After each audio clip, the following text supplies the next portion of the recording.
see. This is the Marthon V-6030 baler for cardboard. And we're going to show it operating. We don't have any materials to put in the machine, but we will show it cycling. So you're going to pull down the door here. Claps, then it comes to the buttons. And you can see the press coming down.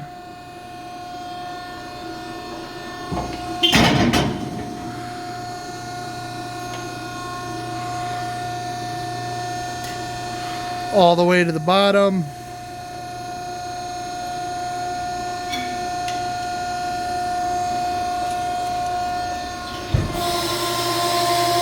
Once the material is compressed, the wires that you see here are inserted and it can be wrapped around the material, forming a puck-like cardboard box that can then be tipped onto a pallet for easy transportation.